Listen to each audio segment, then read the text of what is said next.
Okay, so let's continue with the paper. So question 8 is this. It says, you've got a circle centre 0, 0 with a radius of 5. Now, when I see that straight away, I'm going to get down the equation of this. Now, the equation of a circle will be in the form x squared plus y squared if it's got a centre 0, 0. And then the radius is 5, and you go and square this, so it's going to be 25. So the equation of a circle is x squared plus y squared equals to r squared. So you square 25, which gives you 25. Now a straight line has got this equation. Now whenever I see something like this, I always think, get it into the form y equals mx plus c. So just go and divide everything through by that 2. So y is going to be equal to x over 2, which is a half x. And then you go and divide 5 by 2, which will give you plus 5 over 2. Now I keep things as fractions. They are easier to work with. This is work out the coordinate of the 2 points where the circle and the straight line intersect. Okay, so basically, right, you want to go and substitute in y, which is given by this here, into y over here. So you're going to go and put this in for y over here. Let's go and do that. So you're going to be getting x squared plus y squared, where y, I'm actually going to go and rewrite this. No, actually, that's fine. We could write this as x plus 5 over 2, just to make it a little bit easier. So that's the same thing as x plus 5 over 2, because they share the denominator of 2.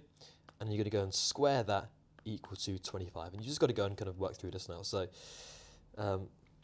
x squared, and then you've got plus.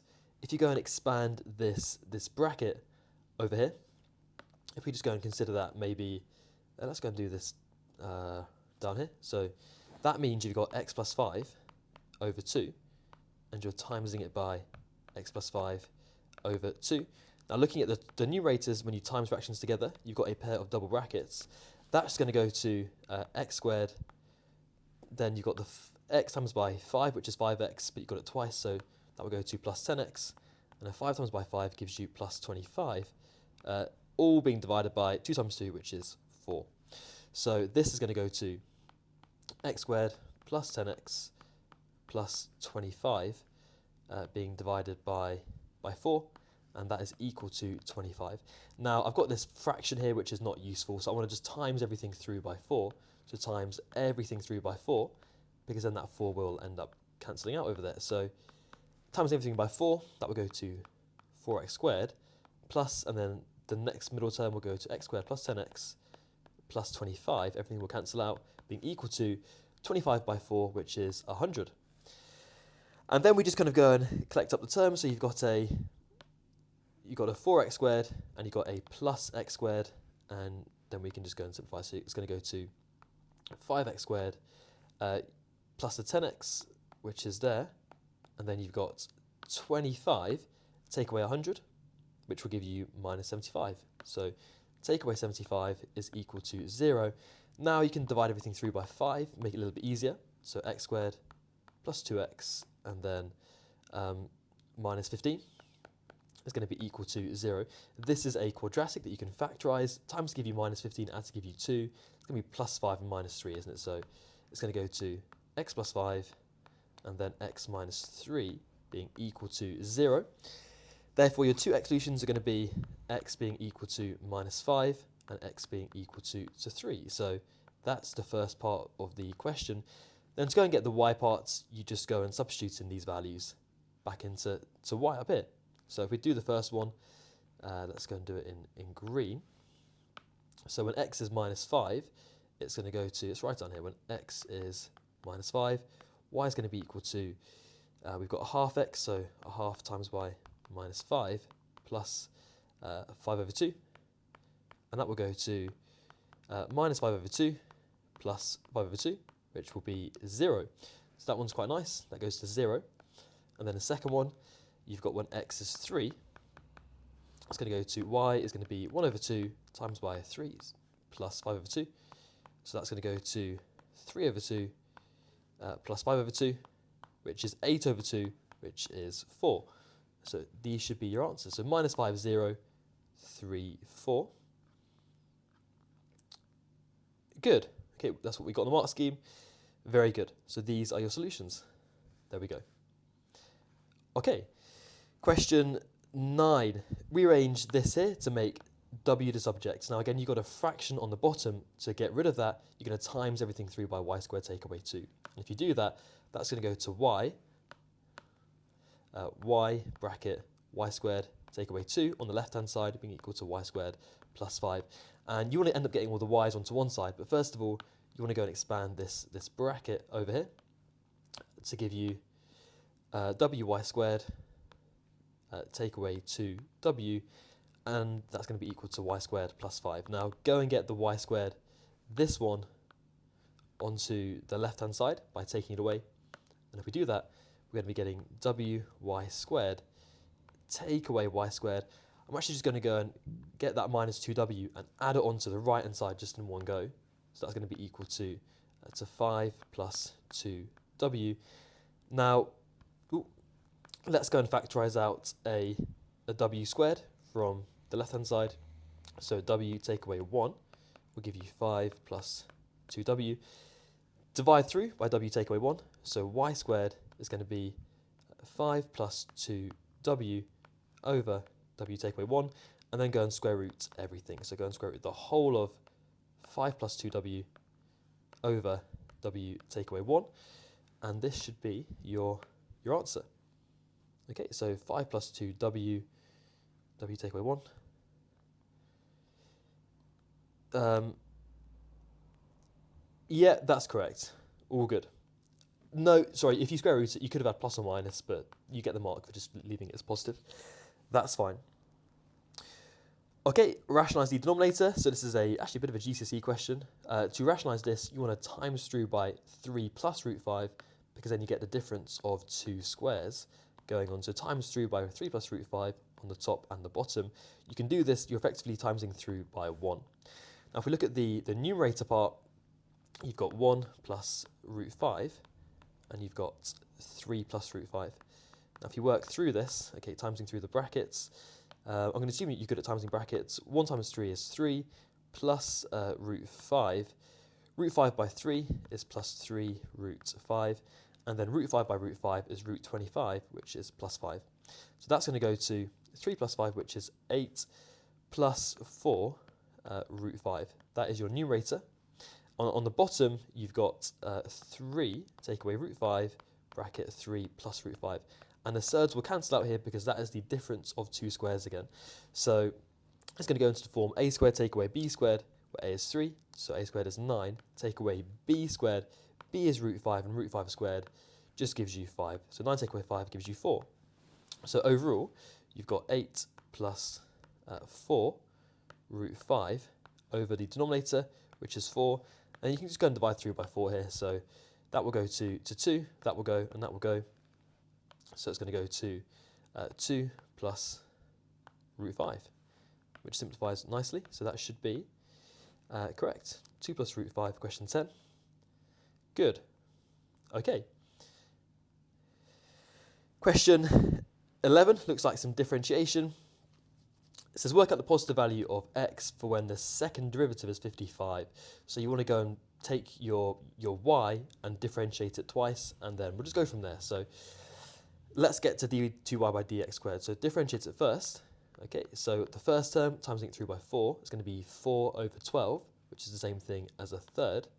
X reduced to the power by 1, so 3, plus 3 times 2 is 6, reduced to the power by 1, 6x, and the 4 will go to nothing. Now you've got to go and differentiate again. You want d2y by dx squared. Second derivative, so 3 times by a third is just 1, so just 1x squared, plus 6. That's your second derivative. And you're saying, work out the values of x when that's equal to 55. Okay, because you're saying when the second derivative, which is this, okay, which is this part here, equals to 55.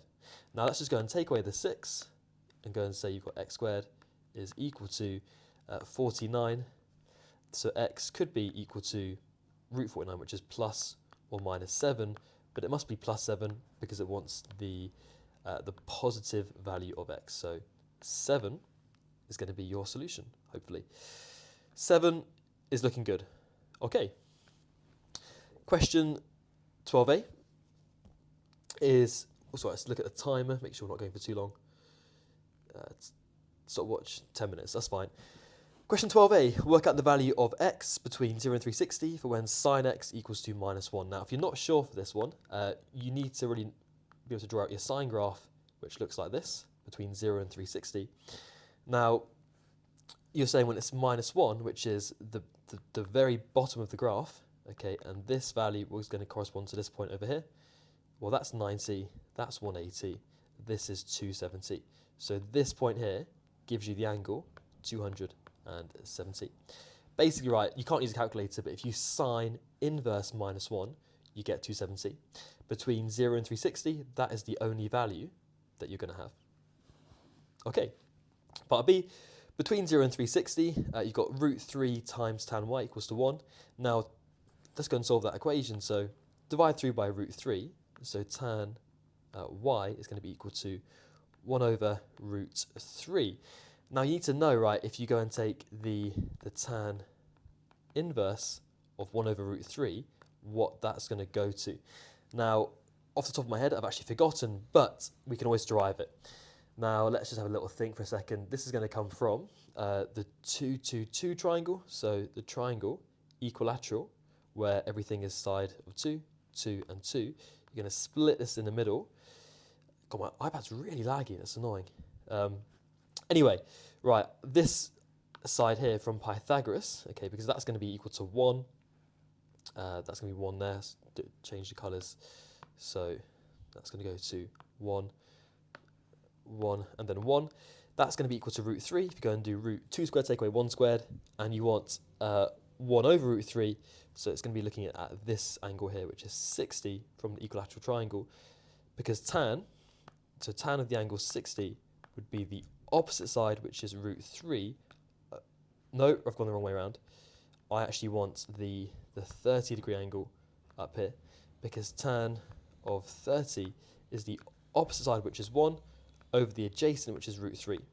So if you tan inverse 1 over root 3, that's equal to 30 degrees. So you can go and say that y is equal to 30 degrees. Now, you've got to be a little bit careful here, because actually tan between 0 and 360 is going to have 2 values. So you need to be able to sketch out your tan graph. So that's going to be the asymptote at 90. You've got the asymptote at 270. It cuts through at 180, and you've got the final little portion at 360. So 1 over root 3, that's somewhere up here in the positive region, so it's going to be up here. And you can see, right, that you've got 2 solutions. You've got this first one, which is the 30, and then tan, it has a period of 180.